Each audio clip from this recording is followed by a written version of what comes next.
There are moments in life when you sit and watch something that seems incredibly slow, almost meaningless at first glance, like an hourglass with grains of sand falling one by one. You wonder why it moves so slowly, why it feels like nothing is really happening. But then someone touches it, just slightly, and suddenly you realize everything has changed. The flow is no longer the same. What looked slow was actually precise. What looked simple was actually fragile. And that's when you understand.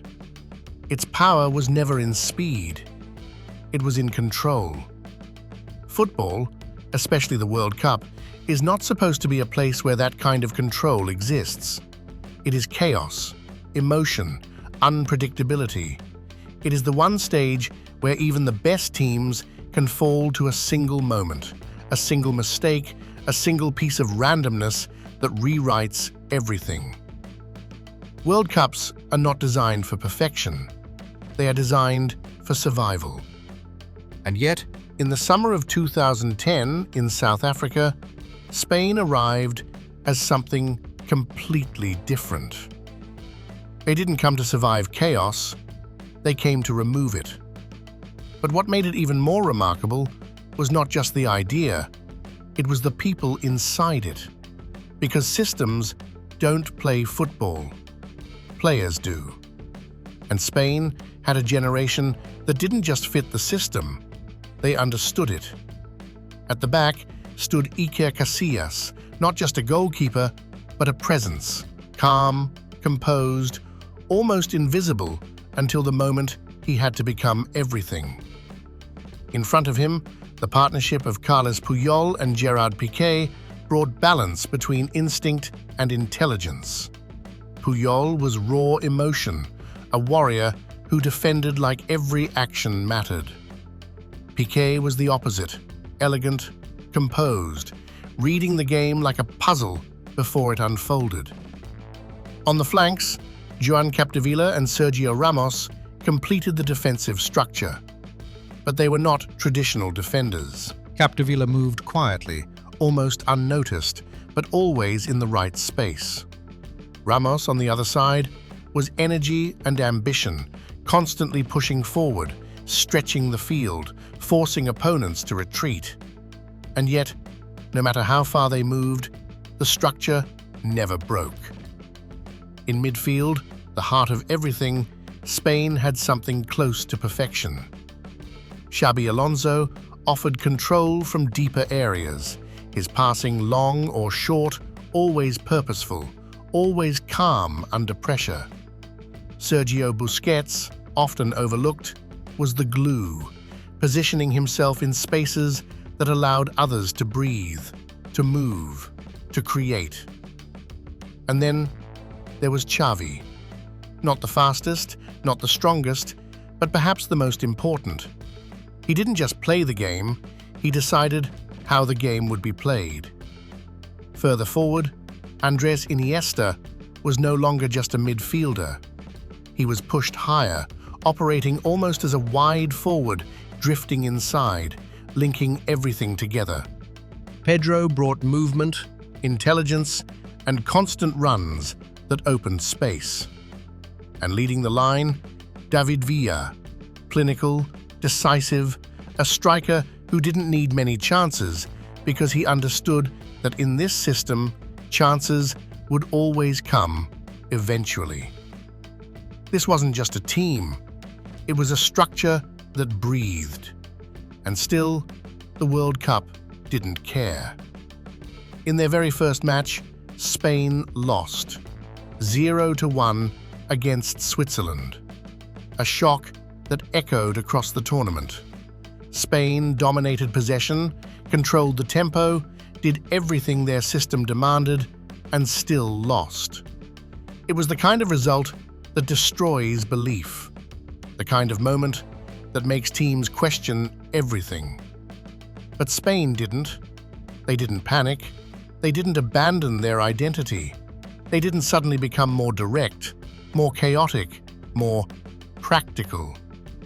They stayed exactly the same, as if the loss had no power over them. And in that decision, something quietly terrifying began to grow. They beat Honduras. They beat Chile. Not with overwhelming scorelines, not with explosive performances, but with control. The ball remained theirs. The opponent chased, pressed, ran, and slowly, almost without realizing it, disappeared from the match. That was the true nature of tiki-taka. It didn't destroy you in a moment, it erased you over time. By the knockout stage, Spain had become something else entirely. They were no longer just playing games, they were repeating a pattern.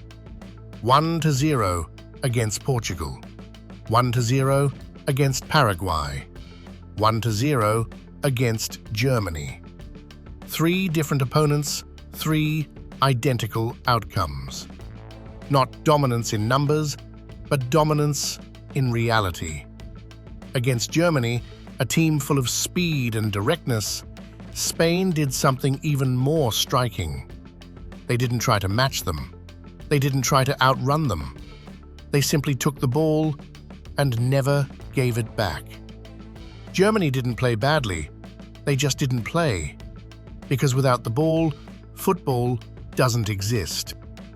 That was Spain's most brutal truth. If you have the ball, your opponent cannot hurt you. And if your opponent cannot hurt you, you will not lose. But every system, no matter how perfect, must face a moment where control slips away. For Spain, that moment came in the final. July 11th, 2010, Johannesburg. The Netherlands didn't come to play Spain's game, they came to destroy it. Fouls, collisions, broken rhythm. The match became physical, aggressive, almost chaotic. The most iconic moment of that chaos came when Nigel de Jong drove his boot into Xabi Alonso's chest, a challenge that could have ended the game in another context. But it didn't. The match continued. The chaos remained. And yet, Spain didn't change. They kept passing, they kept moving, they kept believing, as if they were playing a different game, one untouched by the violence around them. But football always finds a way to challenge even the strongest systems. Arjen Robben broke through, one-on-one, no defenders, no structure, just a single moment. If he scored, everything would collapse. The system, the journey, the belief, gone in an instant. He shot. Casillas saved. With his foot. Not just a save, a moment that held everything together. The match moved into extra time. Fatigue took over. Tension filled every second. And then, in the 116th minute, it happened. The moment every system still needs. A human touch. Fabregas passed. Iniesta received. Calm. Always calm. One touch, one shot, goal. Spain 1-0. It wasn't just a goal, it was the final piece of a system that had been built on patience, belief, and control. Iniesta removed his shirt, revealing the message for Danny Haak. In that moment, the system became human again. Spain were world champions, for the first time. But what made it unforgettable wasn't the trophy, it was the method. They didn't overwhelm opponents, they didn't chase chaos, they controlled everything. In a tournament defined by unpredictability, they created certainty. In a world driven by moments, they built a structure that produced its own moments. People say tiki-taka is boring. Maybe it is from the outside, but inside the game, it feels different. It feels like chasing something you can never reach, like running without ever touching the ball, like slowly losing control without realizing when it started. And by the time you understand it, it's already over. The 2010 World Cup wasn't the most dramatic, it wasn't the highest scoring, but it was the tournament where one team changed the meaning of winning. Spain didn't just win the World Cup, they showed that sometimes the strongest way to win is not to create chaos, but to remove it completely. And maybe the most frightening thing about facing that Spain team wasn't that you might lose. It was the feeling that you were never truly part of the game to begin with.